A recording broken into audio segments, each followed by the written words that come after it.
when I went to Stanford a couple of years ago, and I asked a group of students, about a dozen students, why they had gone to university in the first place and why they had gone specifically to Stanford. And all of them, every single one of them said because they wanted to found a company. They wanted to start a business. And it's always stuck with me because, you know, if you had a dozen undergraduates in the UK, you'd have to have a pretty big group before you found someone that said that they'd gone to higher education and to a specific university in order to start a business. And that drive, the entrepreneurial drive you see in America, and the way that higher education, because I've never met a vice-chancellor or a leader of a university that doesn't identify their organisation as being an economic organisation. But there is that other thing. It's not just about providing broad skills for the economy. It is actually getting really, you know, really down into the foundation, the spark of entrepreneurialism that I think we need to have a sort of a slight mindset change as a society around. So I looked at the specific in America on the national labs, and then there's the mindset thing about entrepreneurial drive at the very, very beginning of and through the education system that I think we can learn quite a bit from. Can I add just a quick thing on that? You know, we do, from what I understand so far, I'm new in the job and there's much more I need to learn, but I think we do have, for all that Peter said there, you know, we have incredible startups here. We need to then scale them up, and I am very interested in what more we can do to back brilliant British companies to expand and thrive. Now, nationally, we're doing that through our British Business Bank, the National Wealth Fund. I mentioned in my answer to the first question the changes we're putting through Parliament now to see what more we can do to get our large pension funds investing in UK companies. But that is really, really important. So we grow those companies, we keep that talent.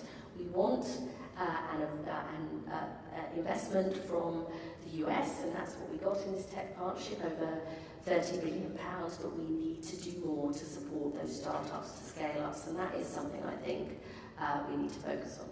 Just very quickly, sorry, the other bit of your question about where we go from here per se, there are some negotiations that are so dysfunctional, challenging and difficult to get across the line that when you get to the line you kind of run off in different directions and never want to see each other again. I hope you can tell from the way that we're talking here, and it was predominantly from the sort of the elected side, the political side. It was Michael and I that was leading the conversations here. We got to know each other very well as a team of negotiators and civil servants who are often, some of whom are in the room here, and I paid absolute tribute to the officials that were driving the talks that led to the agreement. This was an agreement where we deepened the knowledge and the relationship between the two administrations. This is going to be a partnership, which is a partnership going forward, not just a partnership which is on the title of an agreement going for one moment in time. And that is what's going to be so special from this. That's the thing I'm most excited about, is actually where we go from here. And I think if we can show that it works, we can show it delivers for both nations, then I really see no limits to this. In the NVIDIA conference last night, I gave the anecdote about my mum, and this means a lot to me, and it means a lot to everyone in this room for lots of different reasons. But I lost my mum. She was scanned 3 times in the course of a year. Then she collapsed and died just a couple of weeks later, and she had cancer that wasn't detected.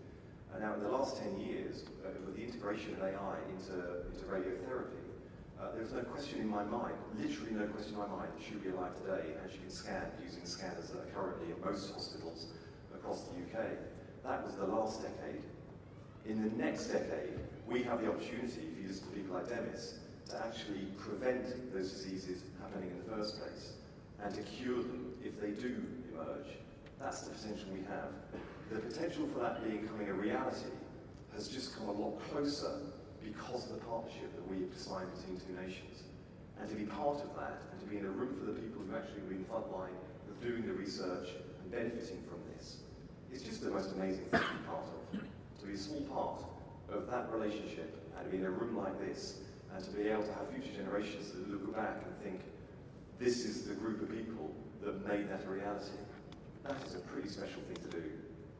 That actually leads on, I think, to one of my last questions, which is if we were to gather again in 5 years' time, where do you hope we'll be? What does success look like for this deal? In government.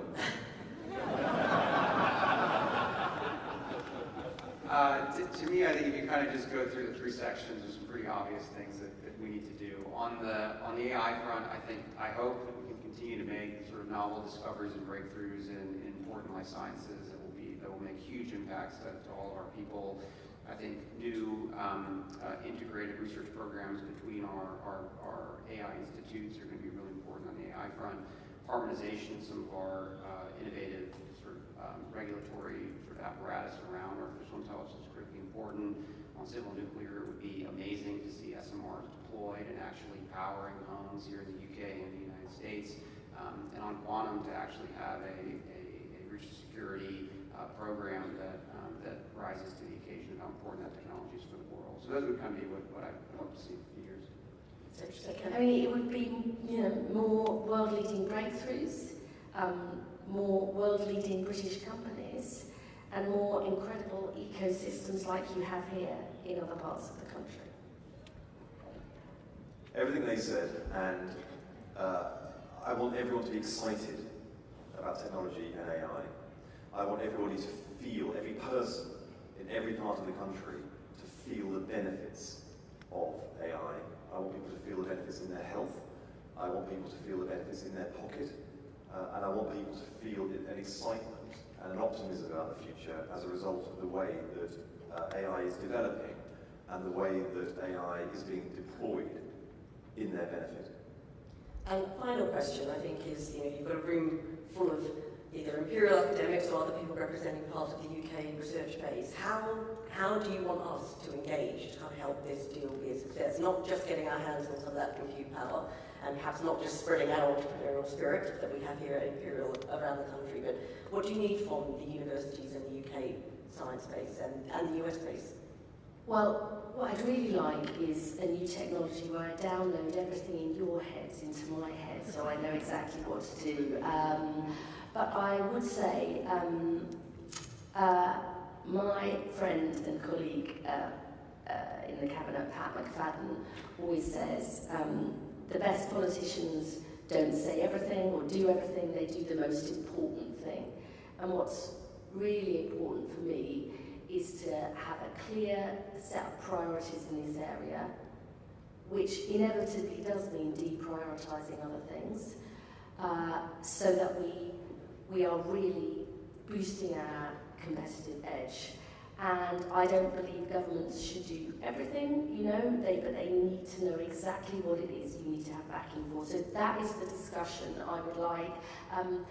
I really do want to come back and properly talk to you, because we won't be able to do our job unless we know what you believe will help you be the best you can, and what role specifically is in that for government. Because sometimes governments can get involved in lots of different things that isn't where we really need to focus, and that's the help that you would be able to give me. I think that it's really hard for me to sit here and tell academics and researchers and outstanding innovators what to do. But it's my hope that you spend more time focused on discovery and less time filling forms out and worrying about where the next load of funding is going to come from in many of the areas. Liz is rolling out 10-year funding, and we're trying to find ways of making that as effective as possible to give you the security you need. But everything that I want you to do is as a result of the partnership that will come between government and you as public sector funded research at its very, very most conceptual and at the highest level. These interactions are really important for us. We do listen and learn. The last person sitting, when I was here, sitting in Michael's seat, was President Macron. Now you've got the senior tech advisor for the White House sitting here. You're doing a pretty good job of getting people here to interact and to listen and engage with the very best of academia in the UK. We just need to make sure that you are unencumbered, that you are free to be creative, imaginative, and put all the expertise and harness that expertise as much as possible. And I just really hope going forward that this is an outstanding university for the commercialisation and spin-outs. It is outstanding, it is world-class, and it is leading. I just hope that every single undergraduate, particularly those that come from backgrounds where entrepreneurial sort of flair is not in the vocabulary of the family background, that those undergraduates get exposure and get that flame ignited in the same way as those who just come here with it already in them in the first place.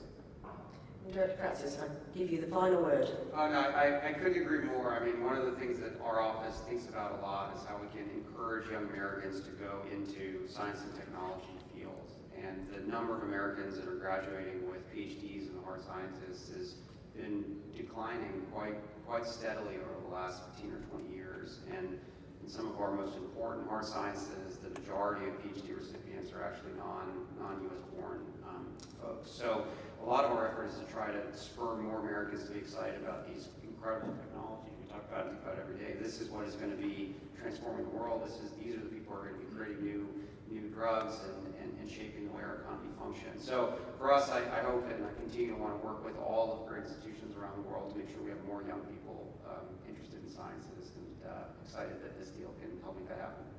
Great. Well, look, thank you very much. I think there's a lot of optimism from this conversation. I think there's a lot of optimism in the room. There's a lot of hard work still to do.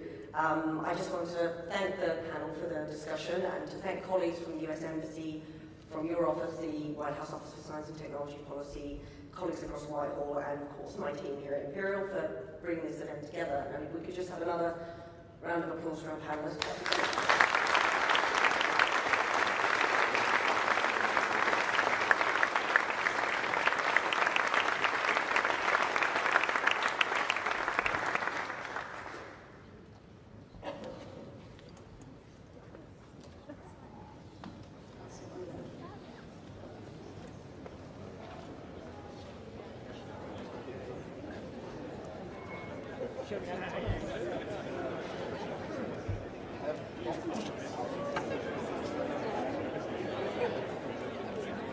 That sunlight.